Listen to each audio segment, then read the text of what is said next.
Всем привет!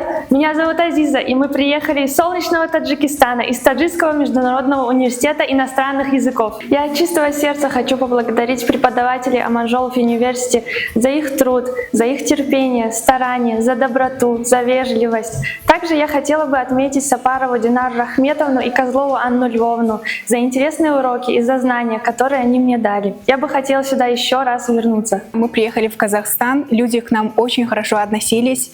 Мы удивлены и одновременно влюбились в традиции казахского народа, в ваш язык, и в природу Казахстана, и в учебу здесь, в Аманжолов университете. И также мы надеемся, что ваши студенты приедут к нам в Таджикистан и также будут довольны учебе там и гостеприимству нашего народа, так как у нас таджикский народ тоже гостеприимный народ. Мы приехали из солнечного Таджикистана, где природа тоже славится своей уникальностью, как и в Усть-Каменогорске. Хотелось бы выделить парки, этнический парк, парк Самала, потому что все эти парки выделяются своей индивидуальностью, природой и описывают черту и особенность Өскемена. Біріншіден, Шығыс Қазақстан университетінің ректоры Төлеген Мұхтар Әділбекұлына көп рахметімді айтқым келеді. Және бізге дәріс беріп, бізге жақсы жол көрсеткен мұғалімдерге және бади студенттерге көп рахметімді айтамын.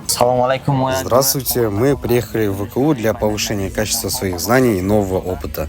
Хочу поблагодарить ректора своего университета и ректора ВКУ за все комфортные условия, которые были созданы для нас.